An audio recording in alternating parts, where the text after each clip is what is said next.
আজকে ফিলিস্তিনের মুসলমানদেরকে অত্যাচার করা হয়, তাদের কষ্ট দেওয়া হয়, ছোট ছোট বাচ্চাদেরকে দুনিয়া থেকে বিদায় করে দেওয়া হয়। মুসলমান তোমার কলিজায় লাগে না? দুঃখ আর পরিতাপের বিষয় হলো কিছু শায়েক নামধারী ঘুমটাওয়ালা কিছু শায়েক আছে যারা বাংলাদেশ থেকে তারা বলে ফিলিস্তিনের কি দরকার ছিল, তারা মুসলমানদের তারা ইসরায়েলের বিপক্ষে গিয়ে আক্রমণ করবে, ইসরায়েলে গিয়ে আক্রমণ করবে, কি দরকার ছিল। গতকালকে আমি একটা কিতাবের ভিতরে দেখলাম, আবু দাউদ শরীফের হাদিসের ভিতরে আল্লাহর নবী বলেন, ও আমার সাহাবীরা শোনো, একটা সময় আসবে যখন মুসলমানদের দিকে কাফের বেঈমানেরা এমন করে ধেয়ে আসবে যেমন করে ক্ষুধার্ত মানুষ খাবারের দিকে ধাবিত হয়।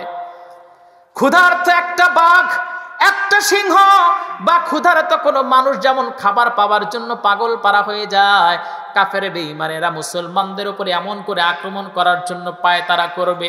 সাহাবীরা একজন প্রশ্ন করলেন, ইয়া রাসূলুল্লাহ, তাহলে ওই সময় কি মুসলমানদের সংখ্যা খুবই কম থাকবে নাকি? আল্লাহর নবীজি বললেন, না, বরঞ্চ ওই সময় মুসলমানদের অবস্থান, মুসলমানদের সংখ্যা গরিষ্ঠতা অনেক বেশি হবে। আল্লাহর নবীর সাহাবী প্রশ্ন করলেন, ইয়া রাসূলুল্লাহ, তাহলে ওই সময় মুসলমানদের এই পরাজয়ের কারণটা কি? আল্লাহর নবী বললেন, তার কারণটা হলো তারা কাফেরদের গোলামি করবে ক্ষমতা টিকিয়ে রাখার জন্য। আমার ভাইরা, আমার বন্ধুগণ, এখন একটু সবাই মনোযোগ দিয়ে কথাটা শুনেন। আল্লাহর নবী সর্বশেষ যেই কথাটা বললেন, ক্ষমতায় থাকার জন্য কাফেরদের পা চাটবে, গোলামি করবে, এই জন্য মুসলমানদের অধপতন হবে। যেই কাফেরদের বন্ধু বানাবে, যেই কাফেরদের অনুগত্য করবে, পা চাটবে, সেই কাফেররাই তাদেরকে ধ্বংস করার জন্য উঠে পড়ে লাগবে। আমার ভাইরা, আমার বন্ধুগণ, আজ বা কাল মুসলমানদের ভিতরে যদি ইমানি শক্তি যদি বৃদ্ধি না পায়, আল্লাহর কসম কাফের আর বেঈমানরা মুসলমানদের ধ্বংস করে দিবে, ঠিক কিনা? আল্লাহর নবী বলেন, আল্লাহর নবীর সাহাবী বলেছেন, ইয়া রাসূলুল্লাহ, তাহলে ওই সময় মুসলমানদেরকে এইরকম সাহস থাকবে না? আল্লাহর নবী বললেন, না, ওই সময় তাদের সাহস থাকবে না, তাদের ইমানটা দুর্বল হয়ে যাবে, কারণ তারা দুনিয়াকে ভালোবাসবে, মৃত্যুকে তারা ভয় করবে। বুঝতে পারেন না? যখন একজন মানুষ দুনিয়াটাকে যখন গ্রহণ করে নেয় আর মৃত্যুকে বা ভয় করে, মরে যাওয়াকে ভয় করে, তখন তাদের পরাজয় নিশ্চিত হয়ে যায়। কিন্তু মুসলমানদের পূর্ব জীবনী পড়ে দেখেন, মুসলমানেরা দুনিয়াটাকে গ্রহণ করে নাই, বরঞ্চ মুসলমানেরা এই দুনিয়াটাকে পরিত্যাগ করেছে। আর তারা মৃত্যুকে ভয় করে নাই, কারণ তারা জানতেন মৃত্যুর ওপারেই রয়েছে আল্লাহর জান্নাত। জোরে কান, ঠিক কিনা? আমার ভাইরা, আমার বন্ধুগণ, ফিলিস্তিনের মুসলমানদের ভিতরে আমি কিছু বাবাকে দেখলাম, তার সন্তান শাহাদাত বরণ করেছে, এই জন্য মিষ্টি বিলীন করতেছেন। মিষ্টি খাও কেন? আমার ছেলেটা মারা গেছে, ছেলেটা শহীদ হয়ে গেছে। আমার ভাইরা, আমার বন্ধুগণ, একজন মহিলা, তার 3টা সন্তান ছিল। 3টা সন্তান মায়ের কাছে এসে ডেকে বলে, মা, রোম সম্রাট কায়সার যুদ্ধের জন্য ঘোষণা করে দিয়েছে মুসলমানদের বিপক্ষে, মা আমাদেরকে অনুমতি দিয়ে দাও, আমরা এই 3জন ভাই মুসলমানদের পক্ষে জিহাদ করে প্রয়োজনে দুনিয়া থেকে বিদায় হয়ে যাব। মা ডেকে বলল, আমার সন্তানের, আমার কাছে অনুমতির প্রয়োজন নাই, তোমরা চলে যাও। তোমাদের মতো 100 সন্তান যদি রব্বে কারীম আমারে দান করতেন, এই 100 সন্তানটা আমি ইসলামের জন্য আমি কোরবানি করে দিতাম। কারণ কিয়ামতের দিন আল্লাহর সামনে যখনই আমাকে দাঁড় করানো হবে, আল্লাহ পাক যখন আমার 5টা প্রশ্ন করবেন, অ্যানসার দেওয়ার ক্ষমতা আমার থাকবে না। ওই দিন আমি ডেকে বলবো, রব্বে কারীম, আমার অ্যানসার দেওয়ার মতো কোনো ক্ষমতা নাই, আয় আল্লাহ, কিন্তু আমি 100 শহীদের মা হয়ে তোমার সামনে দাঁড়িয়েছি। জোরে কোন সুবহানাল্লাহ। কঠিন হাসরের দিনে আখেরি নবীজি বিনে পাপী উম্মতকে করিবে পার, আর পাপী উম্মত কে করিবে পার। যত আল্লাহর নবী রবে, নফসি নফসি বলবে সবে, কাঁদবে সবাই হয়ে আলাচান। আহারে কঠিন সেই নিদান, মায় চিনবে না গর্ভের সন্তান, স্বামী না চিনিবে পরিবার, বাঁচাও বাঁচাও উঠবে ধ্বনি সেই দিন নবীর গুণমণি, বাঁচাও বাঁচাও উঠবে ধ্বনি সেই দিন নবীর গুণমণি, উম্মাদ বলে করিবেন চিৎকার, পাপী উম্মত কে করিবে পার, আর পাপী উম্মত কে করিবে পার। সবাই জবান খুলে বলেন আল্লাহু আকবার।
لا